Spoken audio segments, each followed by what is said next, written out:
I'm gonna make $50,000 net in the month of May. But if you talked to me 3 weeks ago, that was not the case.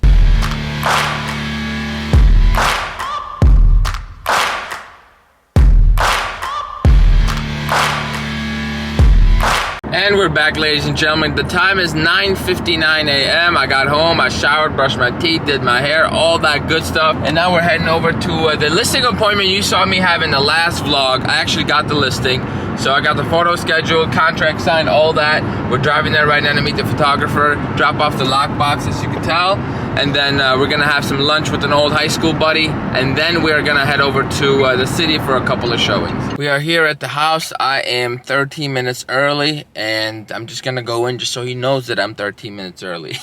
Number one, as a real estate agent, always show up to the photos, because these photographers are not the brightest people in the world. And if they are, they really don't give a damn about your listing enough to get those perfect shots. So I'm always here making sure that if you're gonna take pictures of a bathroom, that we remove the soaps, or like, you know, if you're taking a picture of a living room, we could, you know, tidy up a little bit before we hit capture. We get the certain angle that I know a buyer's really gonna like. All right, just left the listing. Photos are taken. Place is gonna look beautiful. And on my way out, I asked the seller, I'm like, hey, I know you're interviewing another agent. What made you decide to hire me versus the other agent who was a friend of yours? He said, look, we went with the best salesperson, and that was you, because of your follow-up. Let that sink in. Because of your follow-up. What I did was, our appointment was Saturday, and I believe Sunday evening, I reached out to him with a text message saying, hey man, thank you so much for the opportunity in your business. I know you're in a rush to get the process rolling, so just so if you decide to hire me, I'm ready to go. When will you have a decision made? And he reached out to me on Monday, said we'll have a decision made by Wednesday. And then on Tuesday, he texted me saying, hey, we're ready to go. I said, fantastic. So follow-up. Don't just go to an appointment and assume you got it. Even though if you crush the appointment, the way you follow up is important, because it shows the client that, hey, if this guy's following up with me like this, he's probably going to do the same when someone's interested in buying my house, right? That level of communication really showcases that, hey, you mean business, you're a professional, and you're going to get the job done. And that does it. Now we're heading over to breakfast with another buddy of mine. We're going to get that out the way, and then we're heading to the city for a few showings. Let's go. All right, ladies and gentlemen, it is now 12:22 p.m. You see the time. Hopefully the camera focused. But now we got to drive over to downtown Chicago, too. I believe we're going to Ukrainian Village. It's a neighborhood just outside of the city, and we got to show 2 condos priced at $450,000. So I am very, very excited. I want to take a minute and talk to you guys like real talk. Okay, like real talk. It's tax season, which means all of my savings are about to be dwindled down to zero. So if you had talked to me 3 weeks ago, I was incredibly nervous. I was doubtful. I was in panic mode. I was like, you know what? I only have one pending deal, and this deal might go through, might not go through. Like, what is gonna happen? I'm sorry, I had 2 pending deals. It could have gone through, it could have not gone through. It was a lot going on in my head. Both deals were kind of shaky. And I was like, man, are we about to get back to the phase where I have to, like, I'm down to my bottom dollar, and I'm like worried about all my bills. I haven't had to worry about bills in a long time. It was a reality check to never ever stop working, get back on my grind, which I continue to be. I just upped it to another level. Second of all, I wanted to talk about it because I think it's important that even at any stage, you're going to have doubts, right? You're going to have, you know, you're going to be afraid, sleepless nights. And I go through that all the time. Like, I sometimes won't be able to sleep for, like, I'll go to bed at 11 exhausted. Then I start thinking about, you know, the problems, the future, like how I'm going to hit my goals. Like, you know, I'm behind on my goals, right? Like, oh my goodness, I'm a failure, this, that, and the other. Like, you know, people watch me on YouTube, but then I'm not as good as I should be, etc. Like, all these little things that go into your head, right? However, this is where you got to have, like, that mental strength, that ability to catch yourself. Like, you know what? That all may be true, but I'm gonna still work like I'm amazing, right? So what I did 3 weeks ago, I got back on my horse. I started grinding. I spent extra time looking for investors, like for deals for them. You know, I put my flip under contract, made sure that closed, followed that all the way through, start making more and more content. And once you know it, today we have 7 pending deals. I'm gonna make $50,000 net in the month of May. But if you talked to me 3 weeks ago, that was not the case. So I guess I just want to leave this message in here for anybody watching. Like, it may not be working out for you right now. It may take 3 months, 4 months. Something might happen next week. But do not ever stop putting in the effort. The more effort you put in, you will find yourself in better opportunities, getting luckier. And that's That's all it takes. Just put in the effort. If you're complaining about where you are in your life, in your business, you should audit your day. Be like, am I really doing enough compared to everybody else to actually make what I want to make? And that's what I asked myself, and the answer for me was not enough, right? I got too, big-headed, and I thought I didn't have to work as hard. But you know what? We're back in the game. We're back hustling. We're back working. I'm about to go show this $450,000 condo. That's another $10,000 check. But you know what? We keep it moving. We never stop. And I'll leave with this. The one thing that's been keeping me pushing forward is to set a goal that is so extreme that it humbles me. Right? For example, I just did my flip. It should be closing, God willing, in about a week.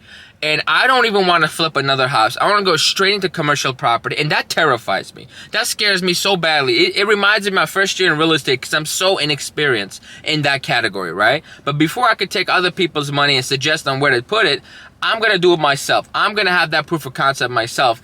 And not being able to be an expert in that field has forced me to start studying again, grinding again, looking for different deals, analyzing different markets, all that. And it's been very helpful. So set goals that kind of scare you a little bit, but they're still realistic. Like buying a 6 unit is very realistic for me because I'm going to be very liquid once the flip closes. So I could go buy a 6 to 8 unit relatively easily in regards to getting qualified. It's just a matter of finding a good deal. And that's it. That's the end of my TED Talk. If you enjoyed the vlog so far, please do me a solid. Like, comment, subscribe, leave your feedback, comments, compliments. Tell me where you are in your business right now. Where are you having doubts? How can I help you? What can I do better? Tell me everything. And make sure you subscribe while you do it. Now, let's get to the city. This drive is going to be amazing. But when I get there, I don't know what I'm going to do. It's 1 p.m. We're here. And 30 minutes early. So we're just going to sit here, look at all the TikTok drafts that I have, come up with some captions, and have those ready to go. Recently, what me and my team have been doing to keep ourselves accountable to our goals. Every Monday, we sit down and say, what are 3 things we could do this week to keep our business moving forward, right? And basically, these are 3 lead gen things that we could do. And for me, I have 16 posts on social media. I have to have lunch with somebody new this week, which I just did. And then I have to make a local YouTube video, right? If I do those 3 things, my business will continue to move forward. And every Monday, we reconvene. If you haven't done all 3 things to a T, then you owe me $10 in the jar. So that's how we've been keeping each other accountable. So far it's been working. This is our 3rd week doing it, and this is my personal 2nd week being involved because I don't like to tell people they're doing something wrong unless I am at least in the race, right? I'm not going to criticize somebody if I'm not even playing their same sport. So I definitely made sure that I'm doing the same 3 things. I'm holding myself accountable, and the team could see that before I tell them that they're not doing their job, I'm at least doing my job, right? And if I'm not, then they get to tell me I'm not doing my job, and I owe the $10 just like everybody else. And just like that, we are done with the showings. It's 2:09 p.m. We got a 48-minute drive back to the office where we will do all the office work that must be done. We have made it to the office. I'm in the elevator right now, and let me tell you, I just realized I have so much work to do in such little time. So the next 3 hours, we're going into a work coma. Ladies and gentlemen, a couple rounds of good news came in. On the way to the office, I got word that my flip is not only clear to close, but they want to close sooner. So May 4th, I'll be selling my house for the first time, and it's a fantastic feeling. And I cannot wait to get the final figures and do the breakdown for everybody. Second of all, we just got a clear to close on another deal that I sold to a client 3 years ago, and then I helped them sell it for an obscene profit. So we got that going. I was just giving a call to give him good news, but he didn't pick up. What can you do? So what I'm doing right now is I'm basically looking at houses for buyers, trying to schedule some showings for the weekend. We're going to have a very, very busy weekend. But you know what? We're going to make it happen. All right, ladies and gentlemen. Today, we're going to take a quick pause from the work, and we're going to come up with some content for TikTok. I think mostly we're doing captions. I got Sophia right here. Say hello. So we're going to be filming, and we're going to be coming up with concepts. And this is going to be the creative process. And we first start by hearing sounds. So start just going through your For You page. At the same time, we're looking up houses for buyers because efficiency is the name of the game. Lately, because I've been on the move so much, I've been doing to-do lists. Oh, I'm sorry, talking to the vlog. You're good. I'm going to leave that in there. Make sure you like, comment, subscribe while you're here. So I've been doing these to-do lists. I don't know if it'll focus or nothing, but I do it on my phone just because I'm not in the office as often, especially in the mornings with all these showings. So I've just been doing it on my phone, and it's been very productive.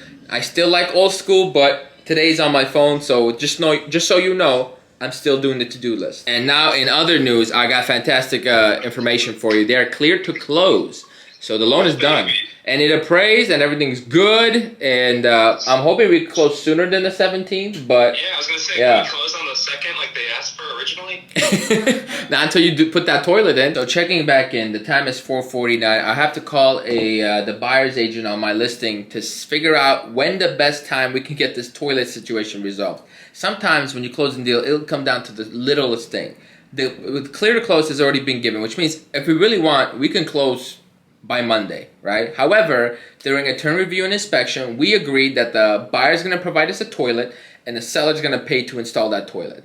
However, we don't have a toilet yet. So when are they going to deliver it? How quickly can we install it? And then how quickly after that can we close? So that's what we're trying to figure out here. And now that's taken care of, we're going to quickly edit this YouTube video and then have it uploaded so I can actually press post later tonight, maybe around 8 o'clock. Alright, it is 5:40. It is almost time for me to go. But before I go, I got to record at least one TikTok to have peace of mind. So let's go and get that out the way. Literally, I just went into my favorites, heard a sound. I said, I'm going to act it out. I'll add the captions later.